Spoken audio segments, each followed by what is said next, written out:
The complete works of Swami Vivekananda, Jnana Yoga, Chapter 11, The Cosmos, the Macrocosm. The flowers that we see all around us are beautiful. Beautiful is the rising of the morning sun.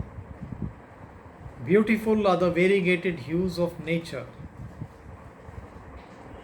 The whole universe is beautiful, and man has been enjoying it since the appearance on earth.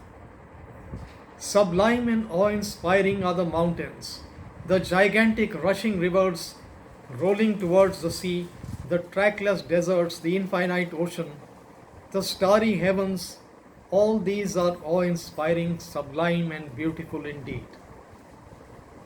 The whole mass of existence, which we call nature, has been acting on the human mind since time immemorial. It has been acting on the thought of man, and its reaction has come out of the question, what are these? Whence are they? As far back as the time of the oldest portion of that most ancient human composition, the Vedas, we find the same question being asked, whence is this? When there was neither ought nor not, and darkness was hidden in darkness, who projected this universe? How?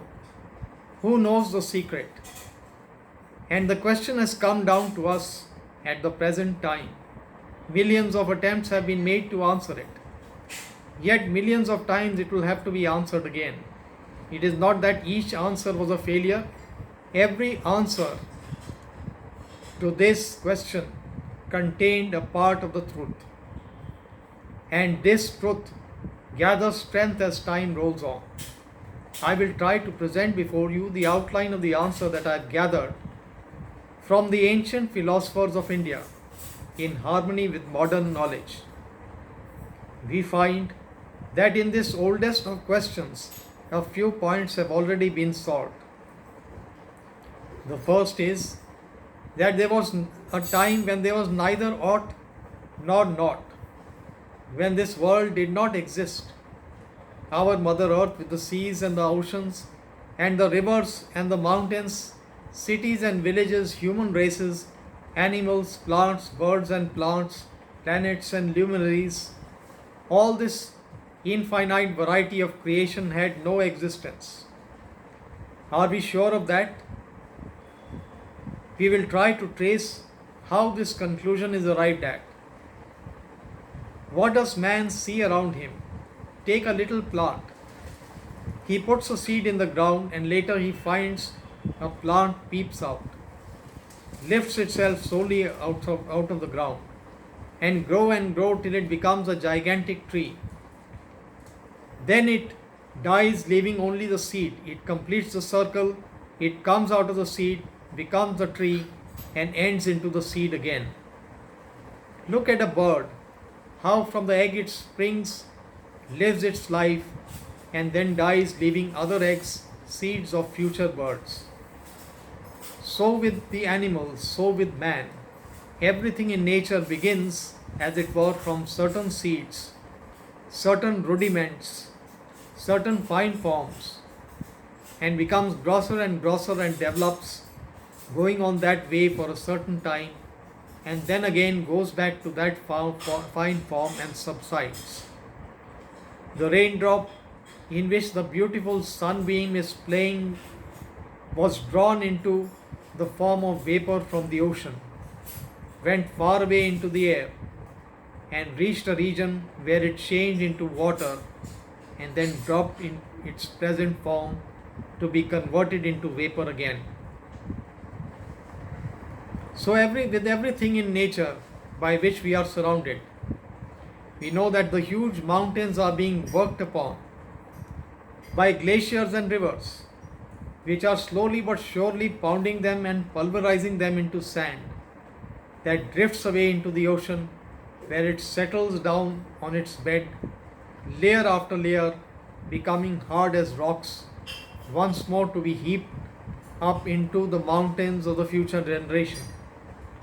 Again they will be pounded and pulverized, and thus the course goes on. From sand rises these mountains, and to sand they go. If it be true that nature is uniform throughout, if it be true that so far no human experience has contradicted it, that the same method under which a small grain of sand is created works in creating the gigantic suns and stars and all this universe, if it be true that the whole of this universe is built exactly on the same plan as the atom, if it be true that the same law prevails throughout the universe, then, as it has been said in the Vedas, knowing that one lump of clay, we know the nature of all the clay that is in the universe. Take up a little plant and study its life, and we know the universe as it is. If we know one grain of sand, we understand the secret of the whole universe. Applying this course of reasoning to phenomena, we find in the first place that everything is almost similar at the beginning and at the end. The mountain comes from the sand and goes back to the sand. The river comes out from vapor and goes back to vapor. Plant life comes from the seed and goes back to the seed. Human life comes out of human germs and goes back to human germs. The universe with its stars and planets have come out of a nebulous state and must go back into it. What do we learn from this? That the manifested or the grosser state is the effect and the finer state is the cause. Thousands of years ago it was demonstrated by Kapila, the great father of all philosophy, that destruction must means going back to the cause. If this table here is destroyed, it will go back to its cause, to those fine forms and particles which combined made this form which we call a table. If a man dies, he will go back to the elements which gave him his body. If this earth dies, it will go back to the elements which gave it form. This is what is called destruction, going back to the cause. Therefore, we learn that the effect is the same as the cause, not different. It is only in another form. This glass is an effect, and it had its cause, and this cause is present in this form. A certain amount of material called glass plus the force in the hands of the manufacturer are the causes. The instrumental and the material which combined produce this form called a glass. The force which was in the hands of the manufacturer is present in the glass as the power of adhesion, without which the particles would fall apart, and the glass material is also present. The glass is only a manifestation of these fine causes in the new shape, and if it be broken into pieces, the force which was present in the form of adhesion will go back and join its own element, and the particles of glass will remain the same until they take new forms. Thus we find that the effect is never different from the cause. It is only that this effect is a reproduction of the cause in a grosser form. Next, we learn that all these particular forms, which we call plants, animals, or men, are being repeated ad infinitum, rising and falling. The seed produces the tree produces the seed, which comes up again as another tree, and so on and on. There is no end to it. Water drop rolls down the mountain into the ocean and rises again as vapor, going back to the mountains and again coming down to the ocean. So the rising and falling, the cycle goes on. So with all lives, so with all existence that we see, feel, hear, or imagine. Everything that is within the bounds of our knowledge is proceeding in the same way, just like breathing in and breathing out in the human body. Everything in creation goes on in this form, one wave rising, another falling, rising again, falling again. Each wave has its hollow, each hollow has its wave. The same law must apply to the universe taken as a whole because of its uniformity. This universe must be resolved into its causes: the moon, stars, the sun, the earth, the body, and the mind, and everything in this universe must return to their finer causes, disappear, be destroyed as it were. But they will live in the causes as fine forms. Out of these fine forms, they will emerge again as new earths, suns, moons, and stars. There is one fact more to learn about this rising and falling. The seed comes out of the tree, it does not immediately become a tree, but has a period of inactivity, or rather, a period of very fine, unmanifested form. The seed has to work for some time beneath the soil. It breaks into pieces, degenerates as it were, and regeneration comes out of that degeneration. In the beginning, the whole of this universe has to work likewise for a period in that minute form, unseen and unmanifested, which is called chaos. And out of that comes a new projection. The whole period of one manifestation of this universe is going down into the finer form, remaining there for some time, and coming out again is in Sanskrit called a kalp, or a cycle. Next comes a very important question, especially for modern times.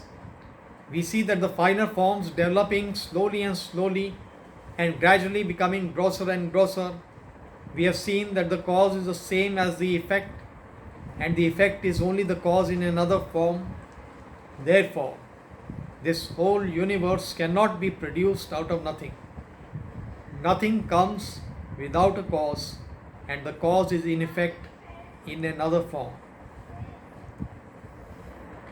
Out of what has this universe been produced then?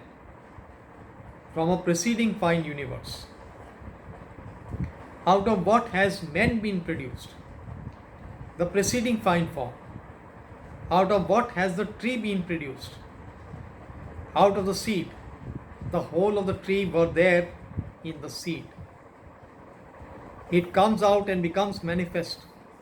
So also the whole of this universe has been created out of this very universe existing in a minute form. It has been made manifest now. It will go back to that minute form and again will be made manifest. Now we find that the fine forms slowly come out and become grosser and grosser until they reach their limit. And when they reach their limit, they go back further and further, become finer and finer again. This coming out of the fine and becoming gross, simply changing the arrangements of its parts, as it were, is what in modern times is called evolution. This is very true, perfectly true. We see it in our lives. No rational man can possibly quarrel with these evolutionists. But we have to learn one thing more. We have to go one step further. And what is that? That every evolution is preceded by an involution. The seed is the father of the tree, but another tree was itself the father of the seed. The seed is the fine form out of which the big tree comes, and the another big tree was the form which is involved in that seed. The whole of this universe was present in the cosmic fine universe. The little cell which becomes afterwards the man was simply the involved man and becomes evolved as a man. If this is clear, we have no quarrel with the evolutionists. For we see that if they admit to this step, Instead of their destroying religion, they will be the greatest supporters of it.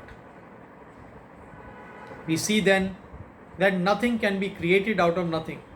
Everything exists through eternity and will exist through eternity. Only the movement is in succeeding waves and hollows, going back in fine forms and coming out in gross manifestations. This involution and evolution is going on throughout the whole of nature.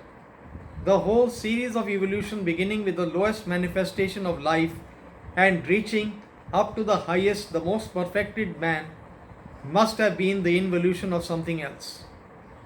The question is, the involution of what? What was involved? God. The evolutionist will tell you that your idea that it was God is wrong. Why? Because you see, God is intelligent. But we find that intelligence develops much later in the course of evolution. It is in man, the higher animals, that we find intelligence. But millions of years have passed in this world before this intelligence came. This objection of the evolutionist does not hold water. As we shall see by applying our theory, the tree comes out of the seed, goes back to the seed. The beginning and the end are the same.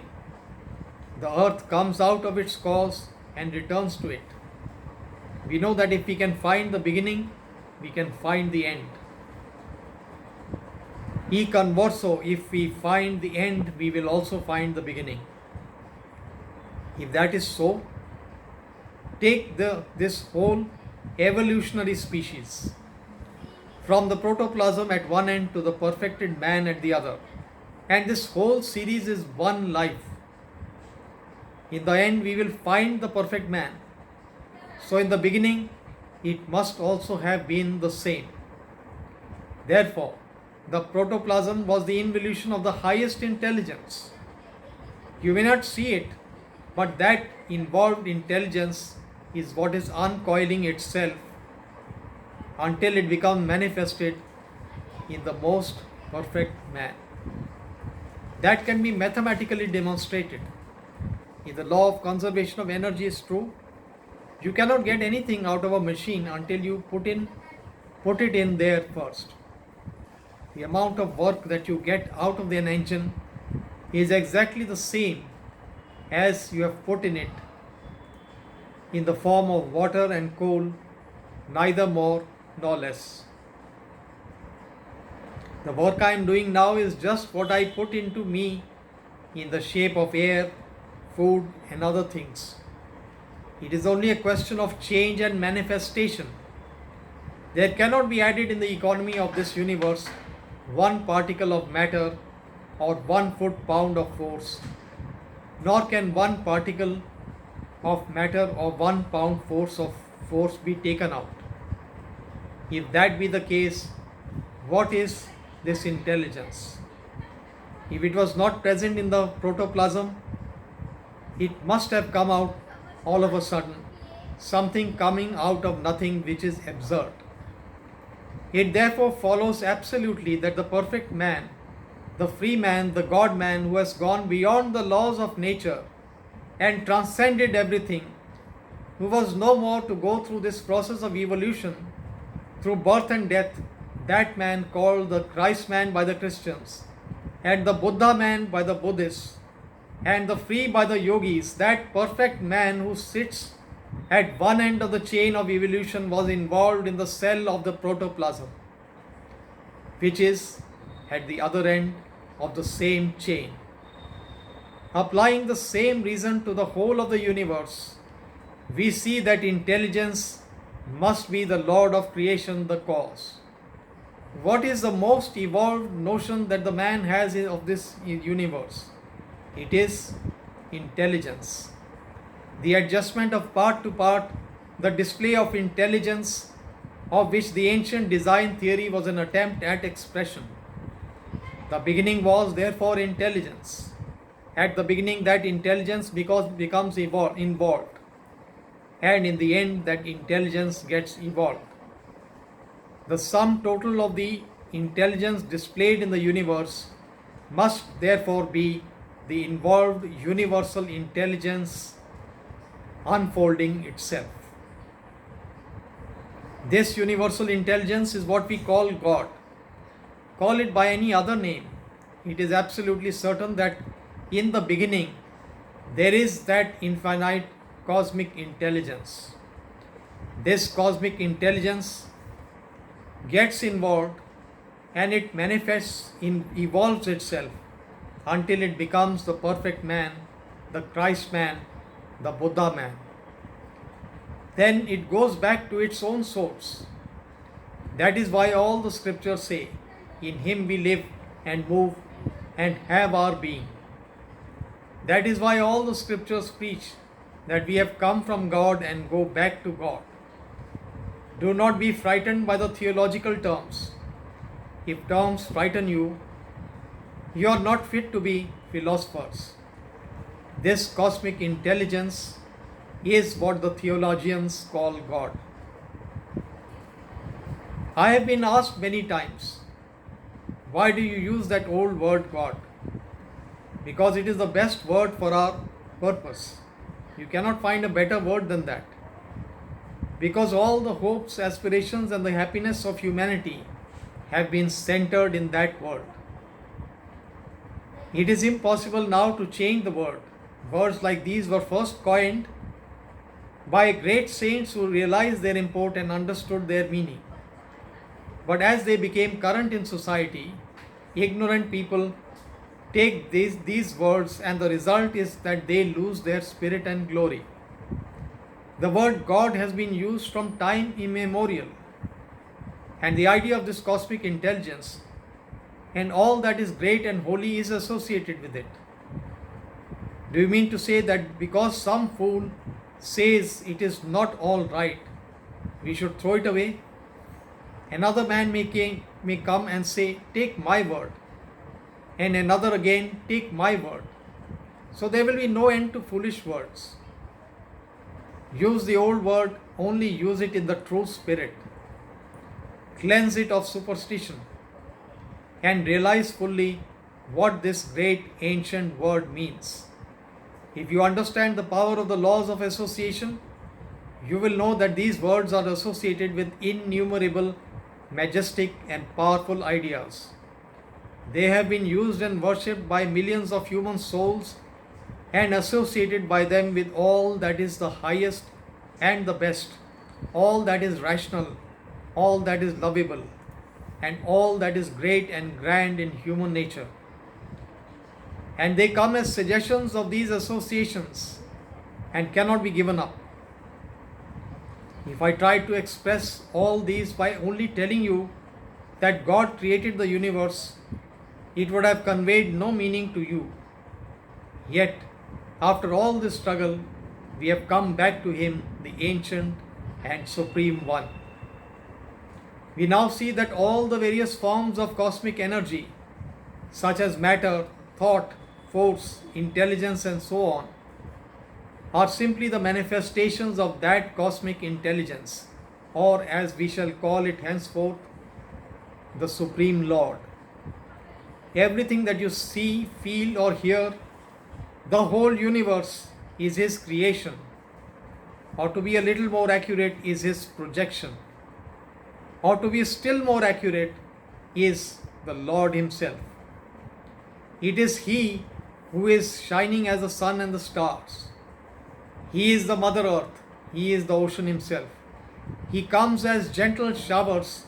He is the gentle air that we breathe in. And He is who is working as the force in the body. He is the speech that is uttered. He is the man who is talking. He is the audience that is here. He is the platform on which I stand. He is the light that enables me to see your faces. It is all He. He Himself is both the material and the efficient cause of this universe. And He it is that gets involved in the minute cell and evolves at the other end and becomes God again. He is that comes down and becomes the lowest atom and slowly unfolding his nature, rejoins himself.